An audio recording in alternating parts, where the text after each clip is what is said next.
Ev, you in LA, so I It's all appreciate good. it. Nah, Now, where you man. at? I'm in the Philippines, working here with the Wow. police and military, man. Yeah, Oh, beautiful. Okay. yeah, Okay. yeah. All right, let's get ready to rock. Let's go. What's good? What's good? What's good? Y'all tune into the Corner Radio, hosted by your man Kill Man. I got my hip hop squad up here today. I got my brother F from the Writers Bench. What's going on, fam? Space, space, space. And then I got my man Scott from another one of the illest hip hop podcasts out here, the Light Podcast. I've been a guest on his show. He's been over here a couple of times. What's good, Scott? Hey, what's good, Kill? And man, always glad to be here, man. Always. No doubt, man. You already know what it is. Let's jump right into it, man. I'm hyped. Last Friday, August 12th, Netflix dropped a new series called The Get Down, and I've been hyped for this show. I think Ev, either you sent me the trailer or I sent it to you, but ever since I've seen the trailer for it, I was like, that's what I'm waiting for. You know what I mean? HBO had a joint vinyl. I tried to get into that. After the first step, I wasn't really feeling that. But it was like the Get Down dropped, and I was just like, dog, you don't understand how much I was fiending for this joint. I was up at midnight, Thursday into Friday morning, like hoping it would be up at midnight. That joint ain't come up to like 2:30 in the morning. I still started the first step at like 2:30 in the morning because I was so hyped to see it. If cats haven't seen it, just giving cats a heads up. It's gonna be some spoilers. So if you haven't seen it, don't blame us. Watch the show. Go binge watch it, and then come back and check this out. But we just gonna get into everything about it. Nas is the executive producer of it, which I think is incredibly dope and everything like that. But yo, I just want to know, what were y'all thoughts after y'all peeped the first episode? Scott, I'm not sure if you finished everything, but just what were your initial thoughts of the Get Down? And what was your thoughts, bro? Yo, I was blown away. Literally blown away. I'm in LA, so I was at my mother-in-law's house when I watched the first ep because I caught it maybe like 2 or 3 days after it came out, and I was just like, the fact that it was, to me, like it's a mix between all the things that I remember during like the early '80s time period.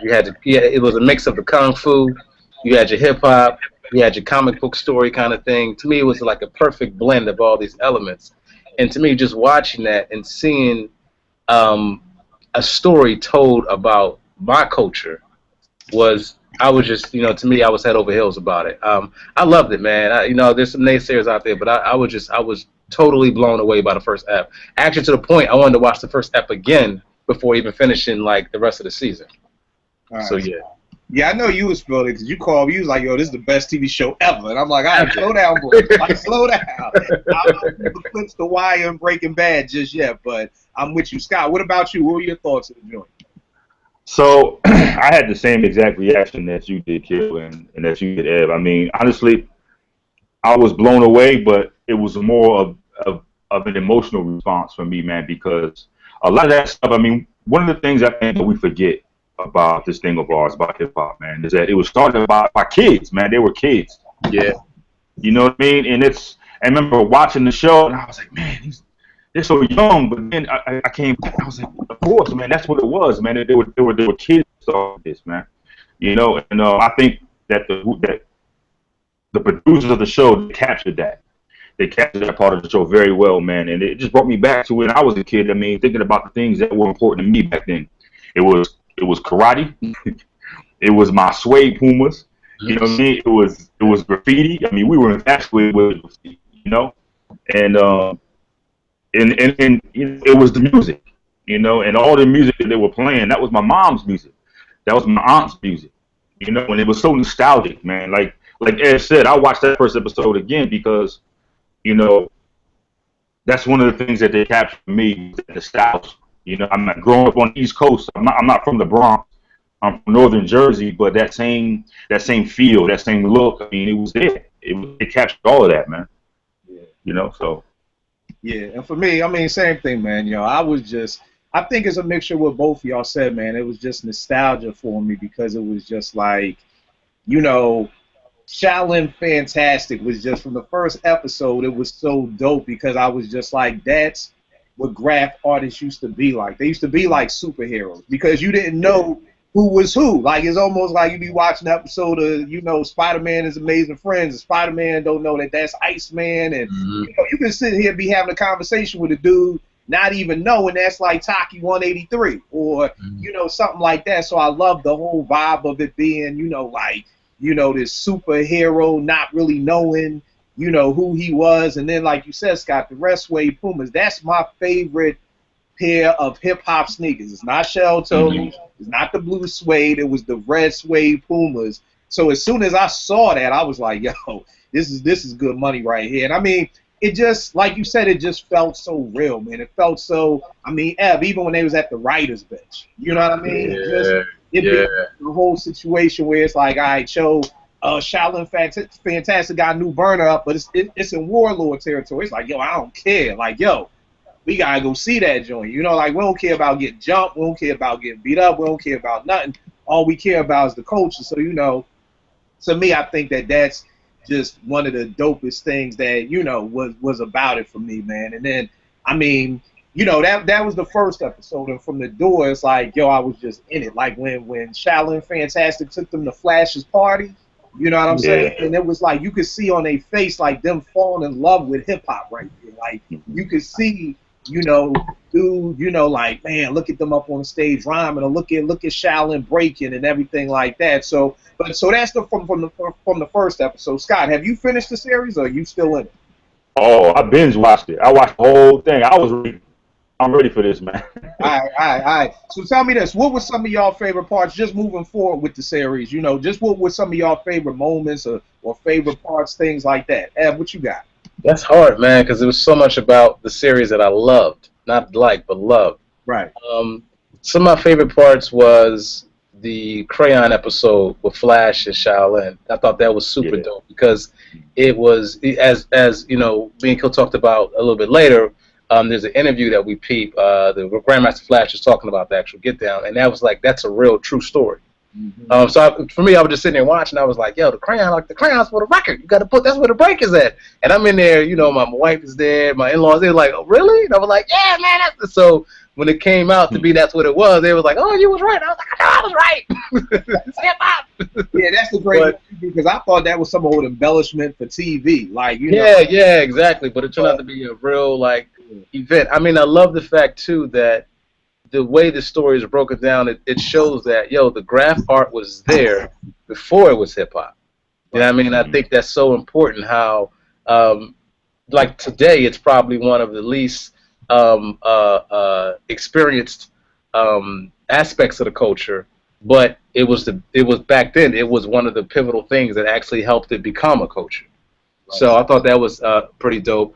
I mean, the battle, of course, the battle at the end, that was off the chain. And I'm hoping ain't nobody watching the show that haven't finished the season because there's so many details. We already won them, bro. Yeah. So the battle scene, I thought that was just stupid dope. But yeah, man, that even the reality of, you know, you got this cat who's pretty much an MC but doesn't know he's an MC. You know, I love that part. Like he's a school cat. He did well in school, but he tried to hide it. Because that's what it was. Even when I was coming up, you know, in the '80s, it's still like, you know, you do good in school, but you don't want anybody to know you're doing good in school. So just like this whole like element of that and his writing, you know, and how like dedicated he was to it. So I mean, I can sit here and talk about the whole episode. I mean, there's so much I loved about it, but just those, I'll just give those little tidbits for now. All right, what about you, Scott? So my thing, if I could talk about something, collectively.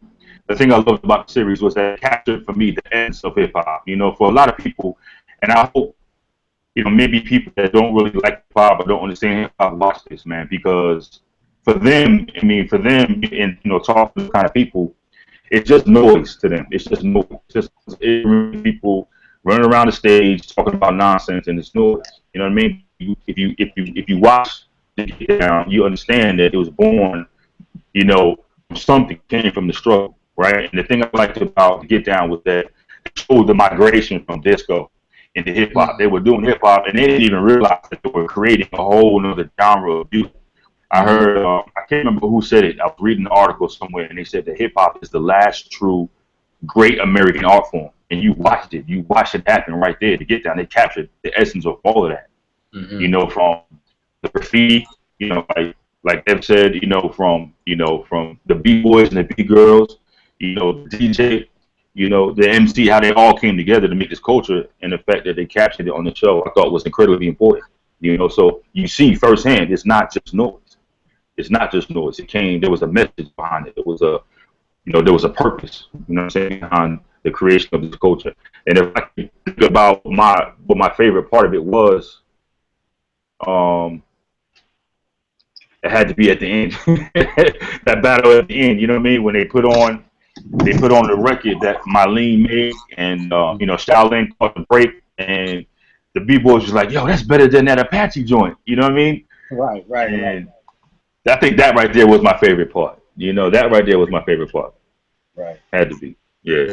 Yeah, and I'm with I think it's gonna be one of them episodes where we all just agree on everything, because it's like Ev said, there's so much that I love. I mean, I'm like you, Scott. I binge watched it. I'm going back and watched it again. You know, I was just watching episode 1 again today, and I mean, it's so much. I think and I think again because, you know, for me, and like Ev, you speaking on for the MCing part, for me, you know, getting 2 turntables, and even though that this is probably set, I think if I'm not mistaken, it was like 76, 77, even in 84, when I was 10 and I got my first 2 turntables, you know, everybody was looking at me like, why you need 2? Like, you know, so I understood, like, that was nostalgic going to the what's that, the pawn shop, trying to get 2 turntables, you know, and he's like, you were like the 8th black kid that came in this week, you know, so it's just like, people not understanding, you know, why do you need 2 turntables? Why do you need a mixer? Why do you need this and everything like that? So, but one of my favorite parts was just watching Shaolin practice that Lynn Collins break. Yeah. And just seeing, like, when people like, yo, dog, can you try something else? And he's like, nah, Grandmaster said I gotta master this one get down. You know what I mean? And, you know, cats them fell asleep, cats them woke up, and just, to me, that showed the dedication that had for the craft that's missing nowadays. Like, you know, you're not gonna find a cat who's like, yo, I gotta perfect this flow, man. I'm not gonna write another rhyme until I get this flow right, or, you know, I'm not gonna make another beat until I get this right, or I'm not gonna go to that party. I ain't gonna go to that party and try and break, you know, until my footworks and my swipes are on point. Like, so for me, it was just showing that dedication, and like I said, and I'll be saying it all night, it's just so nostalgic because that was me. You know, even fast forward in 7, 8 more years from when it was set, it was still, those are the early days of hip hop. Those were the, you know, all that stuff. And I think one of my favorite quotes is when he says something like they would always say, yo, where's the singing part? And he'd be like, oh, that's the whack shit. Oh, that's the whack. You know what I mean? Like, all we cared about was the breaks. And it made me think, Scott, of the podcast I did with you guys when we were talking about Rick Rubin. And we were just talking about how, we ended the podcast on Rick Rubin. Well, yeah, Scott and his partner, JP podcast on Rick Rubin. Yeah, podcast, bro. I'll send you the link to it. But we were just talking about how so many of the songs that we would eventually hear, like Peter Piper, like those were breaks that cats probably in the Bronx and Queens have been hearing for years. You know what I'm saying? Because so many, and when you're watching it get down, you'll hear a lot of songs a lot of breaks that ended up becoming songs. You know, but me being in Philly and Ev, you being in Philly, and Scott, you in Northern Jersey, maybe we didn't hear those joints because we wasn't in the Bronx. We wasn't in Queens or at the Park Jams. I know that there are cats from Queens and the Bronx Park Jams who, when they heard Peter Piper, they was like, oh, yo, they rocking the bells, you know, like, because that was a break that they always used to rock back then. Or like, I remember this interview I saw with Marley, he was talking about the Samandi break that ended up becoming Me or the Biz, you know. So we didn't hear that till '89, but I'm sure cats in Queensbridge was spinning that Samandi joint all the time. You know what I mean? So I think that was dope. I loved it when he said, you know, we want our own kingdom. Like when they was on the roof and it was like, well, that over there belongs to Bam and the Zulus, and that over there is Kool Herc, you know. But it's like, well, where's ours? Like we want our own kingdom. So like I said, man, I could go on for hours and hours and hours about everything that was so dope about this. And I also like the part when they was practicing, and he was like, y'all can't say motherfucker. And it was like, well, why? It was like, that's a curse. And he said something like, yo, do cowboy curse in his rhymes? Like, you know, you could kind of like sense the innocence of hip hop, because I'm with them like, yo, why can't you? But at that time, I guess cats wasn't cursing like that. You know, and then the first thing was, well, does Cowboy do that? Like, we got to follow the path for the people in front of us. Like, if Cowboy is cursing, cool, then we can curse. But if Cowboy ain't cursing, like, yo, you know, we got to fall back. I love like we said a little bit earlier about the dedication, I just love the fact that Shaolin and these dudes were just so big on what Flash told them to do. You know what I mean? Just being back in those days and how so many of these dudes started off being record boys for people. Like, if I'm not mistaken, Diamond D was like a record dude for, I think, Bam or for somebody, you know, and it was just like, yo, that wasn't a nut job. That was a job to be proud of. Like, yo, I carry this dude's records to the jams. Like, yo, I'm the one in the crates pulling out the records. And you try to get a dude to do that nowadays, like, yo, go do this. It's like, yo, dog, you ain't fleeing me, son. Like, yo, what you talking about? Go get you, or, you know, whereas back in those days, it was just part of the process into becoming hip hop. So, you know, like we said, we'll keep talking about it all day, but those are some of my favorite parts. Tell me this, y'all. Ev, who was your favorite character on the show? That's hard. My favorite character on the show. Damn, that's hard. I mean, my first thought would be Zeke, because, you know, he is the MC, and just seeing him go through his journey of discovering that, but at the same time still wanting to, you know, pursue his education and pursue his, like, career, and, like, trying to balance, which is to me very true for, you know, I don't know how it is now, but very true for when I was writing heavy and coming up as an MC. You know, something that you love to do, but it's, you know, the idea of surviving with that is like, oh no, you know, unless you get signed, and that's the only way you're gonna survive with it. But you didn't think about it so hard because you're so deep into, like, the study and mastering your craft. So on this side, you're still trying to do something that you can survive off of. So seeing him live those, like, trying to live inside these two different existences was pretty deep. Between him and Flash, of course, I think Flash character was just dope. Shaolin's character is dope too. I guess it's so many for many different reasons. But I don't know if I got one, but those are my top three. All right, that's what it is. Scott, what about you? For me, it's got to be Zeke, man. I talked about it before when you asked me about, you know, the show. I mean, it's all, you know, they just captured the essence of it for me. You know what I mean? Like, tying it back to what hip hop is, that is, in its bare fundamentals, is poetry. You know what I mean? And he's a poet first. Yeah, you know, he was writing poetry first, you know, and they called him, you know, he's the wordsmith, you know, and they went right back to the fundamentals of it all, you know, and it showed the bridge between, you know, poetry that you learn in school, poetry that you read in a book, and how it translates into being an MC. The fact that they made that connection, you know, I thought was fantastic, you know, and you know, we all know it's poetry, but they showed it to you.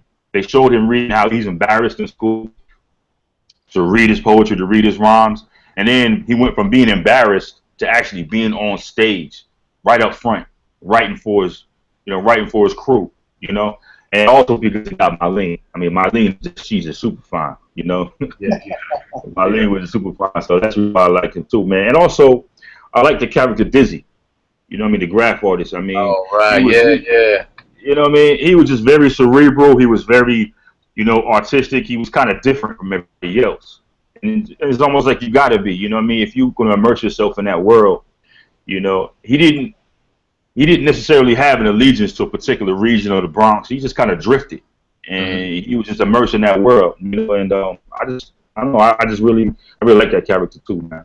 And if I could add on just to what the brother's talking about with Zeke, and the whole, like, him being a poet first, I think it's so interesting that the way that they wrote that character, because it's so, the way I came up as MC, you know, we came up reading Dante's Inferno or the Divine Comedy, reading those kind of things, not for school, but to better our craft as an MC, because, you know, in order to be a lyricist, you had to understand poetry. So we would immerse ourselves in that world. I thought it was just so dope the way that they wrote his character, because he was a poet first, dope poet too, and wasn't afraid to wear his words on his sleeve. Whereas, you got cats nowadays, like, you got so much of this and this and that. But that cat, he's so versatile, which is, to me, it also makes his character so just incredibly phenomenal. Yeah. No doubt. And, the fact that they took all of his conflicts, right, all of his pain, and they showed you that his words came from that, right? He had, his parents weren't there. You know what I mean? He had the issue with his girl. He was just kind of, a struggling cat, and then he took all those conflicts and put it into his message. You know what I mean? I thought it was fantastic, man. Yeah. Mm-hmm. Yeah, and it's funny because Zeke, that's dope, man. And I just love with him just being how, that's just what he did. That's who he was. You know what I mean? When he's trying to get with Marlene, he's kicking them poetry lyrics. You know what I'm saying? Or even when he was trying to get I forgot the DJ's name that Marlene on the first F that she was trying to get the joint to, but when him and Shaolin was talking to him, and he's like, yo, you may be the best, but you can't pass the test. Like, he was going back and forth. It's just like that's what it just was for him. It was like that was his, Ev, you talk about being an MC, sharpening your sword, that was just him. That was just how he, even when I'm not MCing, I'm using my words, you know what I mean, and everything like that. So that's dope with Z.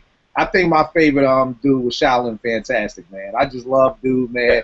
Like, he had the perfect fro. It was the Red Pumas from this. I'm telling y'all, the Red Pumas had me stuck from the first. I'm about to go get a pair, cuz. I'm about to get a pair of suede. It may not be red, but I'm on a hunt for some suede Pumas right now. I'm going to show y'all something before this app go off. I'm going to show y'all a little thing I found when I was out in Indianapolis digging one. But, the rest suede Pumas just had me from there. And I just love the storyline of, him working for Fat Annie, doing dirt, to him getting out from under her. Like, yo, I want to do this hip hop thing. Like, I don't want to mess with that crime. I don't want to do that.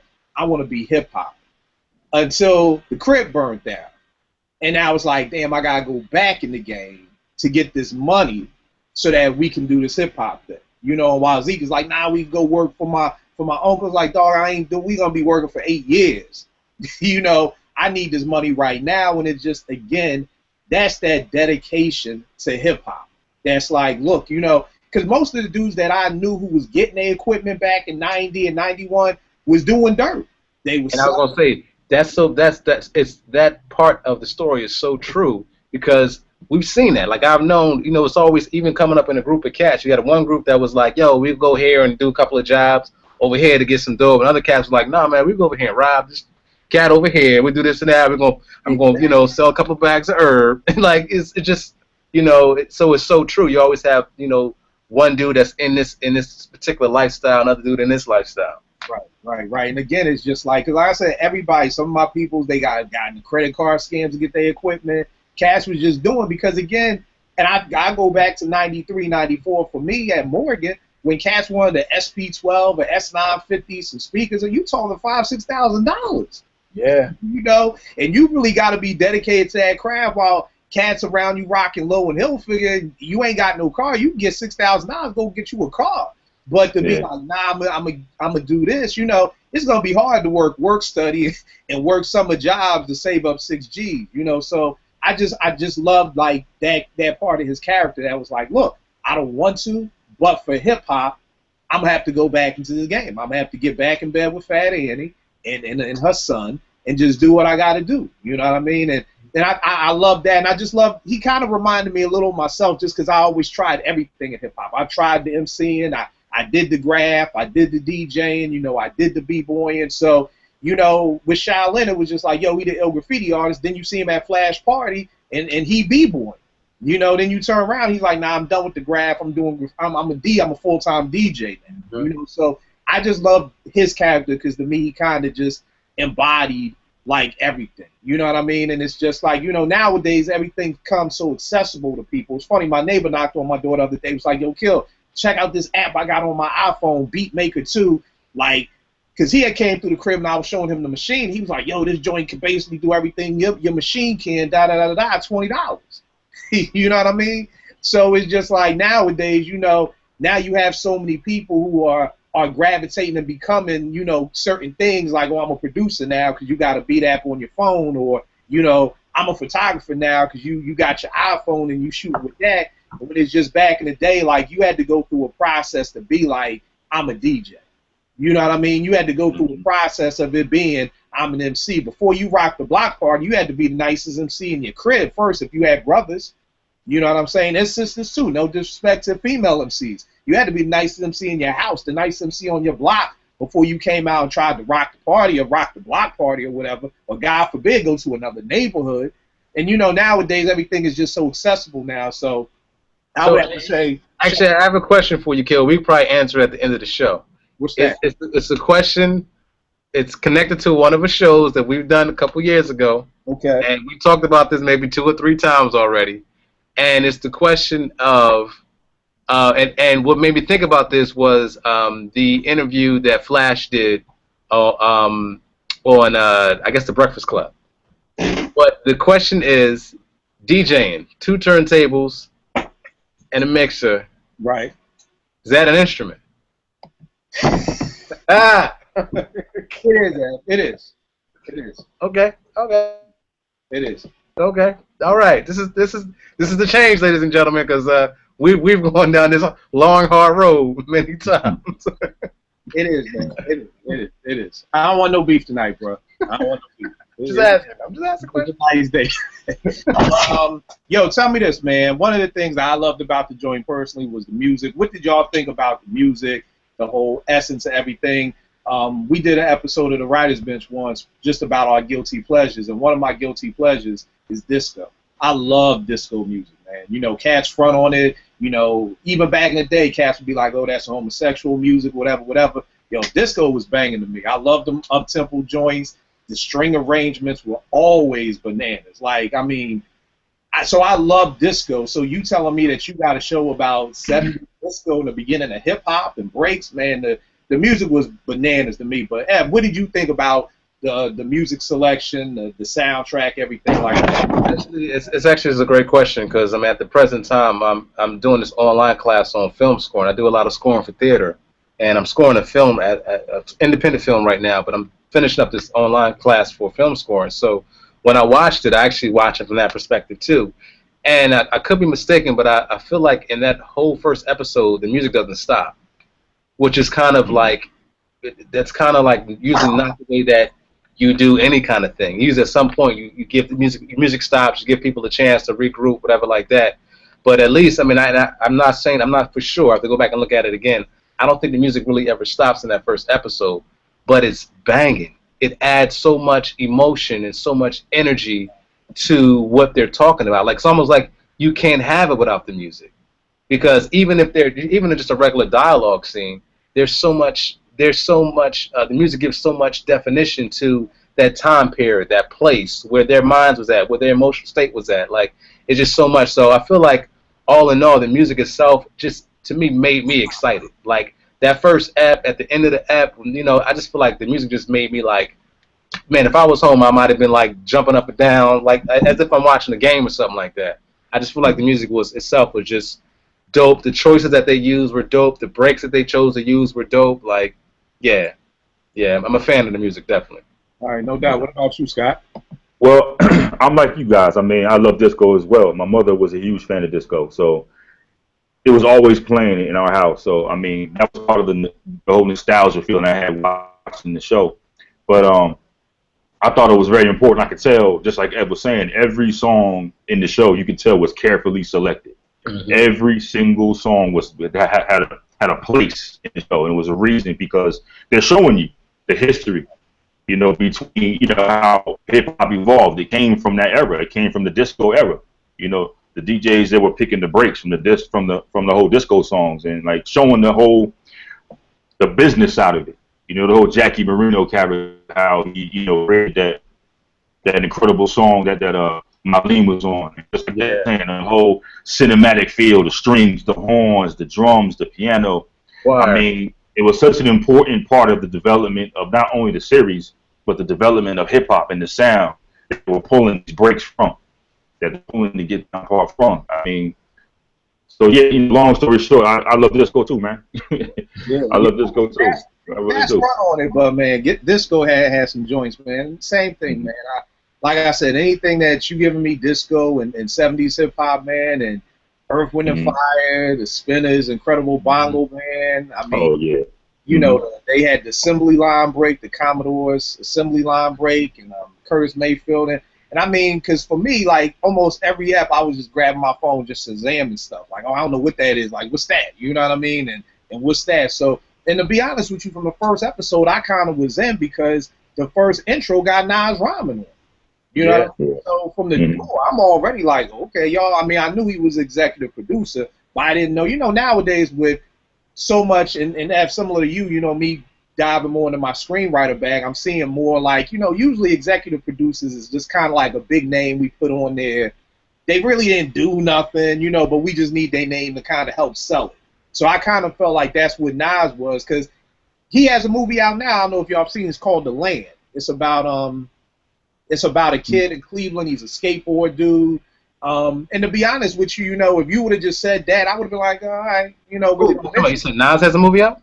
well, I mean, he's the executive producer of Oh, word. I didn't know that. Okay. yeah, executive producer. But I'm just being honest that if you told me, yo, Kill, there's a movie out called The Land about a kid who's a skateboard, I probably would be like, I ain't really into skateboard. But if you say Nas executive produced it, now you kind of got my ear a little bit more. And I'm assuming there's a lot of people that's like that. So I've learned just in kind of learning this game is that the executive producer's name, a lot of times they really may not have nothing to do with it, but it was just dope to see, you know, every episode Nas is kind of, you know, spitting rhymes to kind of keep it going. So from the door, I was already hooked with the music. And then even when Marlene was singing a joint, it's called Be That As It May. Like from the door, I was like, yo, that song is dope. Like I was like, yo, that's so already from the door, first 3 minutes of the show, I'm already into it. You know? Yeah. Then like you said, that like I don't think the music.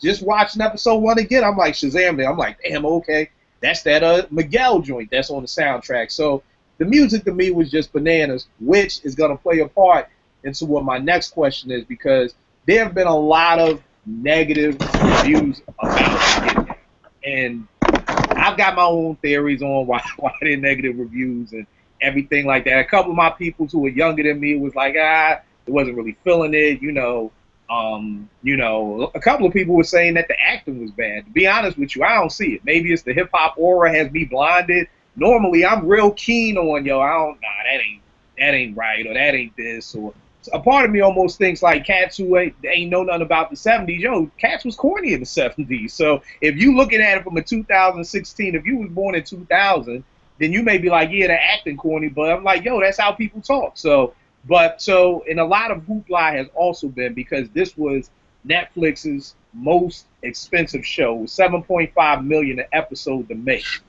So Wow.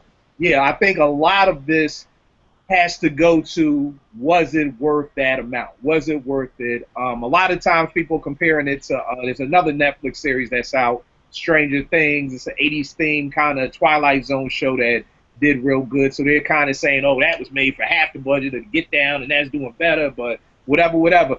Was there anything, or why do you think that, well, number one, were there anything that you, I mean, not negatively could critique it on, but was there anything that you had beef with? And then number two, why do you think it's getting so many negative reviews? Yeah?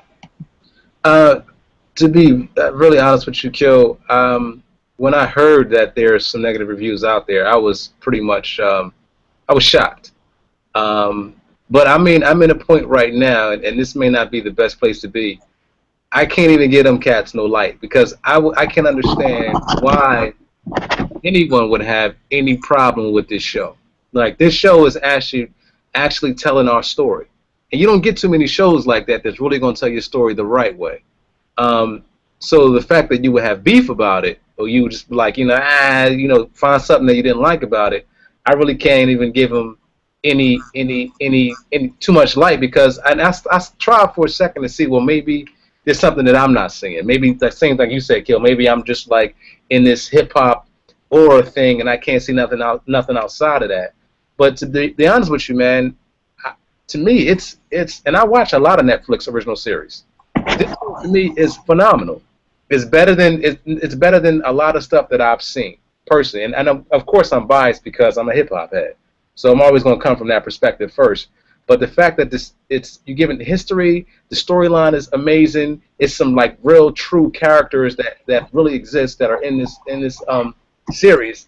Whereas, like, I'm at a point whereas if anyone has anything negative to say, I ain't even trying to hear them, because to me there's nothing you can say that'll be like, oh, like I can't see myself going like, oh yeah, maybe I can see what they're talking about, because I've tried. So I don't know why. I mean, I'm not sure why people would, maybe it's an age thing, maybe it's a lack of appreciation for a history of a thing. Like sometimes people just want to get in where they can get in, but not too many times people want to go back and trace the history. And me, I'm a history buff, so I love tracing the history of something that I'm already passionate about. I want to know, because I want to know more. I want to know details I didn't know before. So I mean, it could be a couple different things that's involved, but to me, none of it, in my opinion, is justifiable. All right. What about you, Scott? I'm like you guys. I don't see it either. I mean, they captured so many different elements of the culture. For example, the innocence, right? They were kids. They were kids running around doing this, and that to me, more than any other part of the series, jumped out at me, And like I said before, I remember, I thought, of course, we were kids. They were kids doing this, man, right? And then the whole political side, you know what I mean, with Papa Fuerte, with Ed Koch. I mean, that dude that played Ed Koch, you find somebody else on earth right now that can capture Ed Koch's voice and his accent. That dude captured it better than anybody I ever seen, right? And then you had, Flash's character, you had Herc's character. I mean, I don't see it. I don't see it. I mean, if it's negative reviews, just like Ed was saying, it's from people that don't get it, that don't understand. You know what I mean? You look at movies like, for example, like The Warriors, right? I mean, those characters, they look 22, but that's the way it was back in the 70s. That's what you said earlier, like that's the 70s. Yeah, that's the way it was, man. Exactly, man. The Warriors dudes walking around with leather vests. Yeah, man. Somebody see that in 2016, like, yo, what? Come on, man. But that was the 70s, man. Right. But if there was any character that got on my nerves, it had to be Cadillac. That dude got on my nerves crazy, man. The funny thing about Cadillac to me was I was like, all right, this dude a gangster, but he danced. But then I'm like, yo, it's the 70s. But it's the 70s, cuz. That's the thing. But that's why I say that the age bracket could come into play, because if you were born like 87 on up, you wasn't really part of that kid and play, house party, Scoob and Scrap, Heavy D, 80s New York City Breakers, Rocksteady crew crowd. So you don't know nothing about dancing. So a dude dancing, you may look at it like, yo, this nigga came up here dancing, or Heavy D dancing. It's like, yo, that's what we did.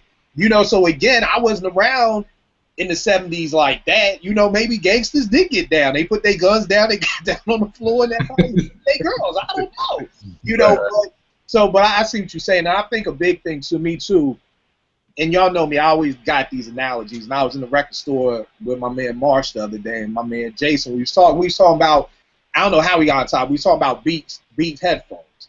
And the first thing, whenever somebody talks about Beat headphones, is they say, they're not worth $300.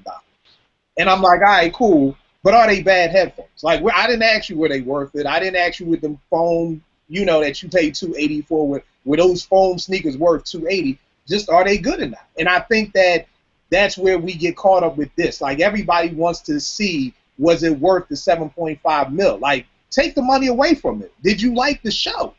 You know what I mean? Like, to me, that's it. But if you're basing it off on, well, it wasn't worth $7.5 million an episode, and that, like we talked about, just the music licensing alone on that movie probably ate up a lot of that budget. Yeah. Too, that none of the costumes, they had people making them costumes from scratch, because they were saying, like, a lot of the vintage stores, a lot of those old 70s clothes had dry rotted, so they couldn't use them. So again, it's just, to me, like, and that's why I was telling Marsh in the record stores, like, yo, just put the headphones on. I'm not no audiophile, but I ain't got no beef with the Beats. They're fine headphones with me. Are they worth $300? Probably not. But not too much shit is. Yo, there's a copy of Stark Reality, a record out there that I seen going for $1,200 on eBay. Is that shit worth it? Probably not. But if you want that Stark Reality record, it's worth it. So for me, it's like, number one, yo, take the money away from it, and then just, do you like the product? Number two, I feel like if you don't care anything about hip-hop, then you probably won't like this show. Right. You know what I mean? And to me, that's just really the moral to the story, because David Simon, who did The Wire, and my number one show ever. He did a show called Treme about New Orleans, and it really was about what happened after Katrina. And so many people were watching it, expecting to get The Wire Part 2. You know, and I would tell people like, yo, if you don't care what happened in New Orleans with Katrina, you won't like this show. It's that simple. You know, so if I'm a writer for Esquire or for whatever magazine, and if I don't care about what happened in New Orleans with Katrina and how people were misplaced and all the craziness that went on down there, I'm gonna probably say the show was whack. So to me, it's kind of like the same thing with this, that if you don't care about hip hop, you don't care about how, you know, again, I'm sure half of these writers are probably younger than me. I'm 42, so, you know, I think that's part of it too. And then, like, for me, just comparing it to Stranger Things, it's two totally different shows. You know, Stranger Things is an 80s show about, you know, kids and some sci-fi stuff. That's been done before. It's been done. It's not groundbreaking at all. This right here is groundbreaking. So to me, it's like, don't even compare the two, you know, or nothing like that. But I'm with y'all, man. Like, were there some things that were embellished, you know, with Shaolin really jumping off of roofs? Probably not. But I mean, it was fun for me. But that's to me, that's the comic book element of it. That's what I appreciate about the show, is that they're not afraid to pull in the comic book kung fu element into it, because that was all still part of that time period. Right. So why not? Why not make that part of the story? You know, it's almost like this show is almost like it's better to be a kid watching it. Because you can how my wife says, disband disbelief. Just get all that other stuff out of your head and be like, and just take it in. Like, yo, Shaolin is they're trying to portray a certain type of character. So for him to be a certain type of character, you got to paint him in a certain kind of light. That's why you ain't see his face almost the whole first episode. You know what I'm saying? Like, you just see the sneakers running around. So just like, you know, it's just I feel like, you know, some of the things that have been done, you know, of course they're deliberate, but I like the fact that they did them that way. I like the fact that they're not afraid to put a little fantasy into it. Right, like, right. you know, why not? I mean, Stranger Things that shit is all fantasy. Right. You know what I'm saying? They run it back and forth through dimensions. So, you know, why not? You know, give me a little sprinkle or something. Why not? Right. And also, oh, my fault, Scott. Go ahead. I was saying also what I say to the critics and to the naysayers. I mean, you can't tell me that you didn't learn something from watching this series. You know what I mean? You learn a lot about the culture. I mean, one of my favorite parts, now that I'm going back and thinking about it, was when Flash, you know, was getting them ready. Right? He was like, you know, what do you got? What are you bringing? And he was like, because in Treacherous 3, they got speakers that can crack concrete. Right? And so you just understanding, you know, what was really important to them, you know, what was really important to the culture and what you had to bring, you know, in order to win the battle. And I thought that whole preparation phase of them getting ready for that end scene was just, I mean, you can't tell me you didn't learn something from watching the series, man. Right. And so then the director, he was saying, I read this interview with him, and he was saying how we're talking to Grandmaster Flash, you know, and Nelson George, who were like, you know, behind the scenes on the joint. He was saying how, like, even with Flash, that everything during those times in the 70s was about karate and comic books. Yeah. You know, and even his name, Grandmaster, coming from karate, and Flash, the comic book hero. Oh, yeah. You know what I mean? So it's kind of just like, again, I understand the ignorance, that if you don't know it, then it's kind of just like, oh, that's corny. But it's like, this is where it started from. This is where it all started. But before I forget, these are some joints I found out in Indianapolis. Oh. Suede red joints. I ain't in love with them because they wasn't the low tops. But I'm like, yo, I couldn't pass these up for $10. You know what I mean? And then I got another joint down here. Now, these are the joints right here. These are my fave of what I got in the collection as far as old school sneakers. The high top. Ooh, those bad. $10. I got these probably about 6-7 years ago. I was out there for a conference, and whenever my job sent me somewhere, they secretly sending me record and sneaker shopping without knowing it. You know what I mean? So I had to cop them joints. So that's just the Puma stash. But I think too, man, at the end of the day, like I said, man, hashtag black shows matter. You know what I mean? Like, I think half the time, you know, it's just like, yo, if it's about our culture and it's predominantly blacks and Latinos in it, somebody's gonna have some problems. Say somehow, some way, you know. Yeah. Even us. Yeah, I mean, I thought the Stranger Things joint was cool, But Ev, I ain't called you like, yo, you bored, you and Marjani bored, watch this joint. You know what I mean? Cool, but it wasn't like, oh man, I gotta go call somebody and tell them about it. I'm like, y'all hyping that up because we all know white shows matter. We all know y'all get 8 different seasons till something can pop off. You know what I mean? But not to go down that platform. Yo, tell me this, y'all, real quick. That was just part 1. We still got part 2 coming next year. Where do y'all think part 2 is going? Eb, what are some of the things that you think may be coming up next season for the Get Down? Actually, I'm making it a point not to think about that because I don't want to know. Okay. Yeah, I want to be surprised. I want to be as surprised as I was with the first season. I don't want to think about where they're going, how the show is going to evolve. I just want to come into it as green as I was on this one, and just really and just enjoy it for what it is. And I'll add this, with all the naysayers, to me this show is so dope, man. I can't wait until it's like I can have the actual file, the DVD, because I got a 10-month-old. Best believe he's going to watch this joint over and over because it's history. It's history. It's something to me. Anybody with kids, sit them down, tell them put this joint on, and just let them watch it, and then have a conversation about it. It's really our culture, and like the brother said, it's one of the last cultures, last American cultures, but it happens to be the one that not just happens, but it's one that we created. So why not? Why would we not embrace that? Why would we not let our kids and our young ones experience it and develop an understanding for what's happening? So yeah. Right. What about you, Scott? So I think where I see it going, and it's kind of sad for me, right? Because I love the character. Oh, wait. I got mute because I don't want to know. No, just our theories, man. It may not be true. We just don't know. You don't even want to hear that. But see, the thing is, we good. So 9 out of 10, y'all gonna be right. So good. I'm just gonna push the mute button on the joint, and I'm just gonna let y'all go. I'll point to you when we back. All right. Hey, Scott.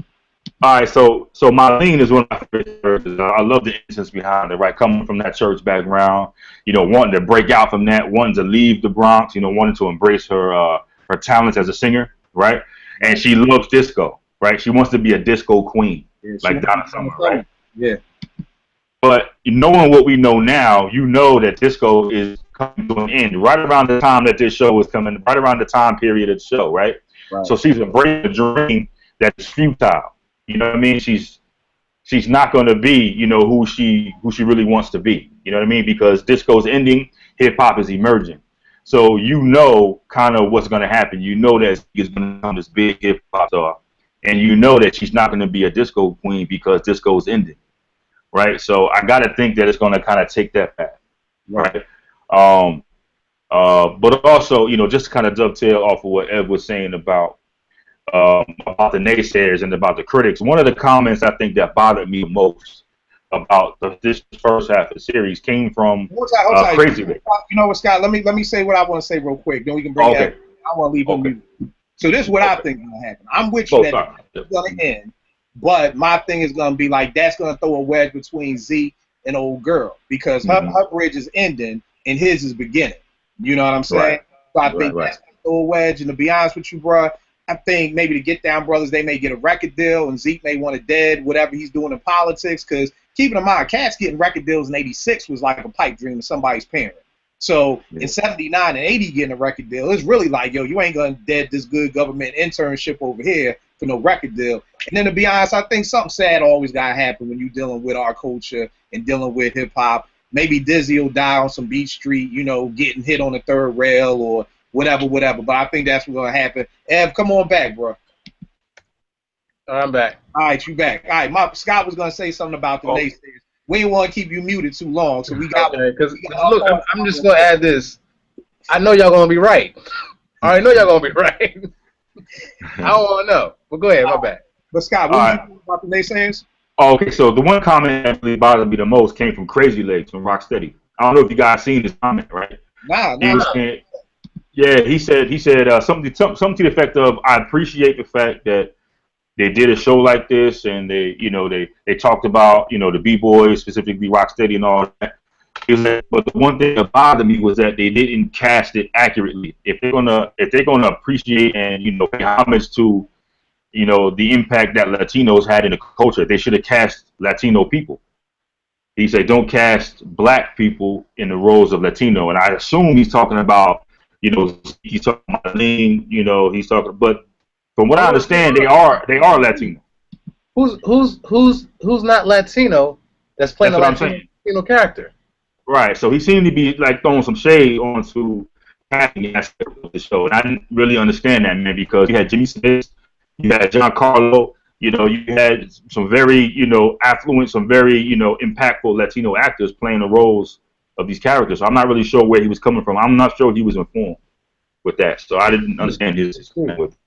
Yeah, I gotta do the knowledge on that. I mean, maybe if he's just talking about because the characters you're naming are the ones who are more not the hip hop ones, and maybe he's saying it was more Latinos, and when he watches the shows, predominantly black. You know what I mean? Something like that to that extent. But I mean that could be true. I mean, hell, I wasn't around back then. If it was, 50-50 black and Puerto Rican, then he would in some ways be right. Because when I look at the show, in my opinion, the people who are in the hip hop element are all black for the most part, predominantly.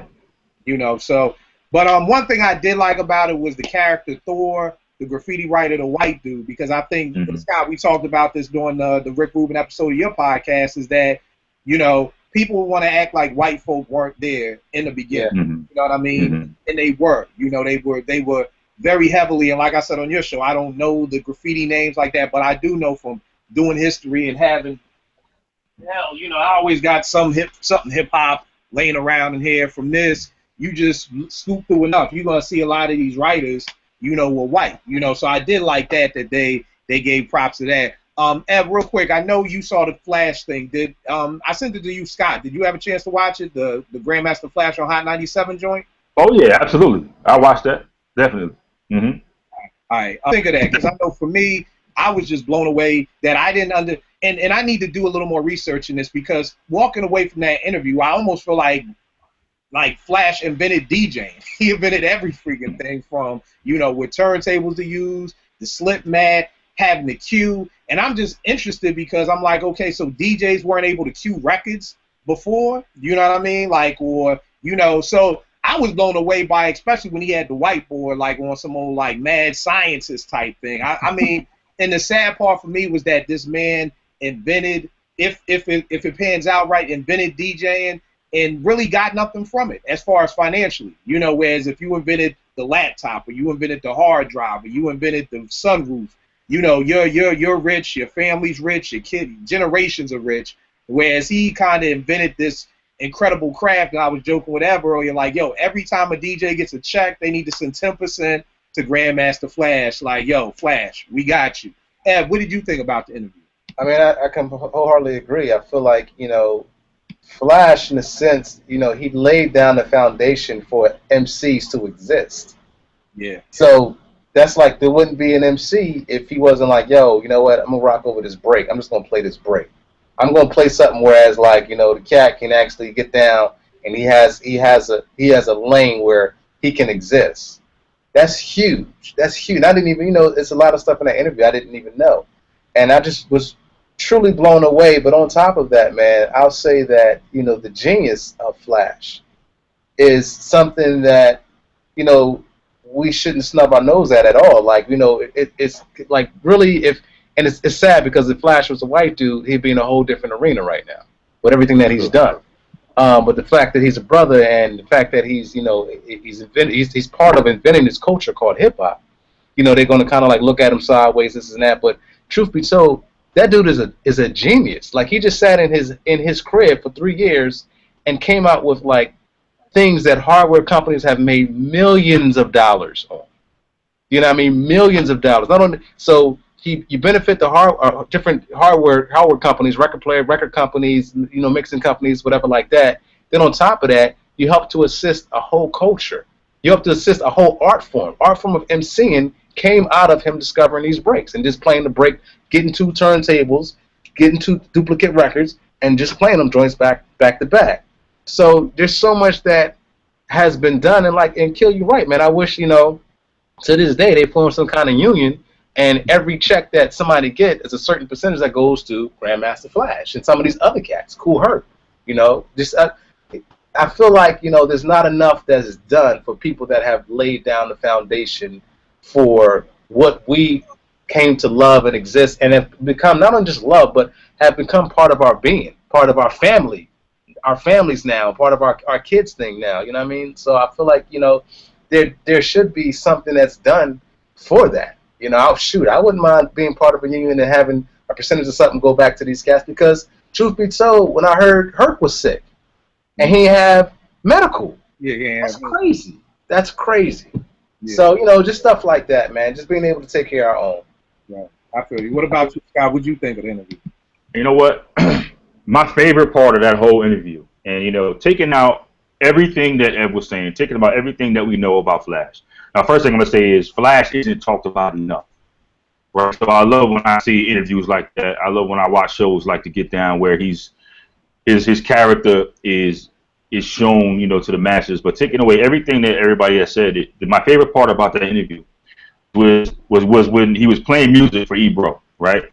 He was like, y'all probably don't know nothing about this. This is 70s. And he put it on, and he kind of tossed his head back, and he was just immersing himself into the music.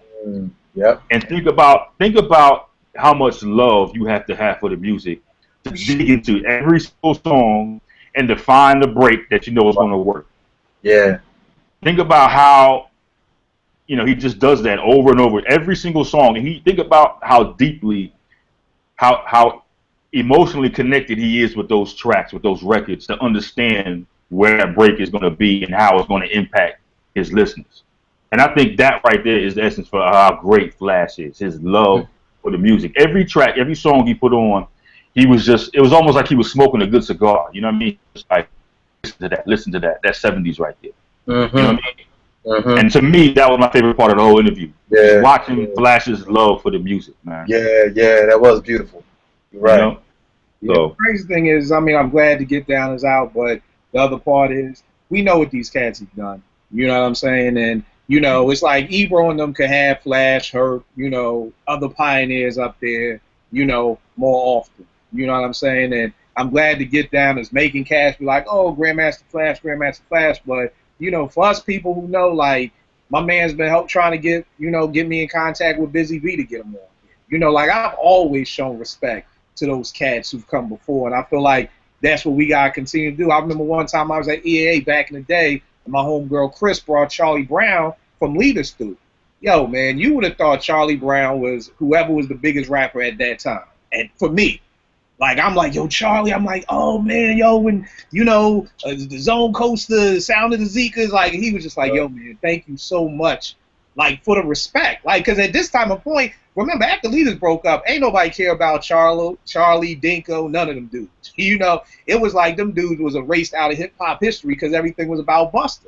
You know what I mean? But it was like, yo, we got to have that respect for these cats. So, you know, my challenge to the cats out there who got the radio stations and the radio shows and the XM shows and all that stuff, get these hip-hop pioneers up here, man. Don't wait for, you know, again, no disrespect to say a white man who's directing this movie to now say, okay, let's go grab him. Yo, we know what Cool Herc did. We know what Flash did. We know what Bam did. We knew what Grand Wizard Theodore did. We know what they did. Let's show them some love. Like, don't just show them love, and I bet you, guess what? Flash will never be on Hot 97 again. And that's the problem. And that's the problem, because he should have a show up there. Flash should have a weekly show up there, at least a monthly show. But again, it's like he's up there now because the Get Down, but now what happens when 2 months later and the Get Down, everybody done forgot about it. Now we back to forgetting about the Flash needs to be teaching somewhere. He needs to be a professor somewhere. Hell yeah, no disrespect against Ninth Wonder, but yo, if somebody's teaching hip hop at Duke, it need to be Grandmaster Flash. Grandmaster Flash. Plus love.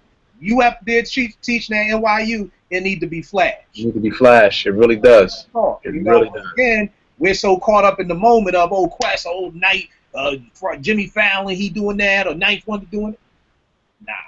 The foundation, my nigga. Like, for real. The foundation, that's what needs to happen. So that's my challenge to them other cats, man. Yo, you think I wouldn't break my neck right now to get an interview with Grandmaster Flash? Real talk on my life, B. If I could have Drake and Grandmaster Flash set up for an interview. I know Drake Right. would take my podcast to a whole nother whatever. Flash, let's talk, bro. Let's go. Like, it ain't even, that's on my life right there. That ain't even no joke just for the kid. That's for real. That's the foundation, and I'm with you, Ed. For cats who ain't feeling the show, I almost got a question if you even hip hop for real. Yeah, man. I That's got a true. question that. You know, not saying you can't critique it. I'm not saying Yeah. people saying, oh, the acting's not good, or, you know, I didn't like that. But if you just like, yo, I don't like the show, you ain't hip hop. Yeah. No doubt. No doubt.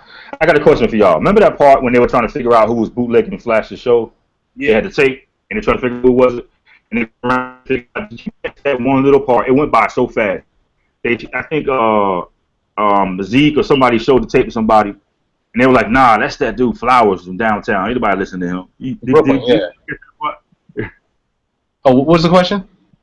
There was a part, it was like a real quick part where they were throwing shade on Flowers. It was like, nah, that's not Flash. That's that dude Flowers from downtown. Anybody really check him Yeah, he out? did throw a little shade on Brooklyn right there. He was like, you know, Grandmaster Flowers from Brooklyn. He was like, Brooklyn. Yeah. I was like, ooh, that was a little shot right there. You want to know, man, it's a whole nother conversation, but it's like you said, Ev, I'm a history buff when it comes to especially things I love, man, and it's just how the Bronx went from being the headquarters of hip-hop to just disappearing. You know what I mean? Like, after BDP, it was like everything became about Brooklyn and Queens. You know what I mean? When you go back, but then, like you just said, they throwing shade to Brooklyn. You know what I mean? But, you know, it's like, yo, the Bronx just disappeared. You know, and even when we did that Borough show on the Writers Bench, and it's like, yo, what Borough had the dopest MCs, it's like, yo, the Bronx ain't made no noise since like '88. You know what I mean? But why is that? But that's another question. Real quick before we go, I don't want to hold y'all too much longer.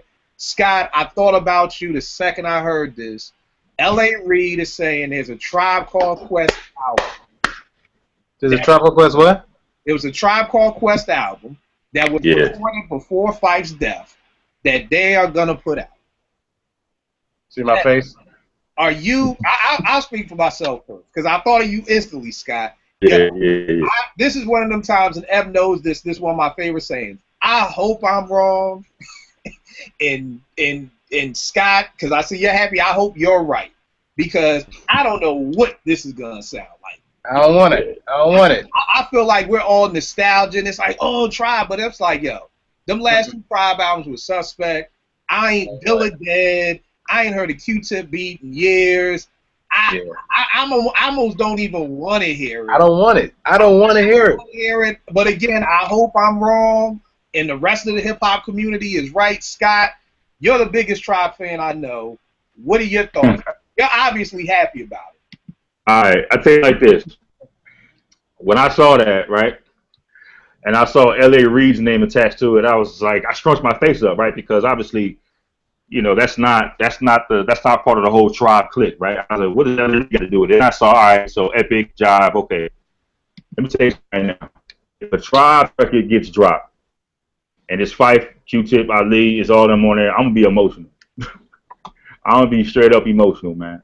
I mean, I get it, right? I mean, you want to preserve their legacy. You don't want to do anything to tarnish the legacy of Tribe. Not even preserve it. It's just, do you still have it? It's like when Jordan played for the Wizards. Like, if you still got it, bet. Like, if you still can get out there and hoop, and you can still get out there and be Jordan, then who? It's not even about that. It's just, can they still do it? And the last time, it's like if the last time you saw Jordan hoop was for the Wizards, and you heard he would come back again, you'd be like, nah. You know what I mean? I get that. When he first played for the Wizards, it was like, well, the last time I seen him play, he hit the game-winning shot in Utah. So it's like, okay, maybe he still got something. But if the last time you saw him hoop, so the last time I seen Tribe hoop, they weren't killing the part. Even on that, and I got to bounce, but even on that, my thing is, if Tip wasn't trying to put it out, I don't want to hear it. For the simple fact that he was, to me, he's been like the power force behind the Tribe albums, the dope and the not so dope. So if you got Tribe all together and they did an album and it didn't come out, and it never came out, one, there's a reason why it didn't come out. Yeah. And to me, I'll always refer back to Tip. Well, what is it that Tip heard or didn't hear that was like, we ain't really trying to push the joint out? To whereas the record exec decides to put it out after one of the members passed. I mean, to me, it's just like, it's the age-old, like, oh, the artist has passed, now we can make some more money off of him, so let's put this album out, and, you know, and then we can sell that, maybe sell some merch, and, you know, still make a couple of dollars off this cat who's not even here no more. Yeah, because it's crazy that L.A. Reid would say. You know what I'm saying? I'm like, you would think that Tip would have been like, yo, we got something all, you know, after Phife died, like, yo, we had. So for L.A. Reid to be the one to drop that, it's kind of iffy. Bro. Yeah. But yo, you know what I'm more? Oh, I okay. know you got Jet. Good looking out, bro. Appreciate it, man. It's good seeing you again. I'll see y'all in a minute. All right. All right. But what were you saying, Scott?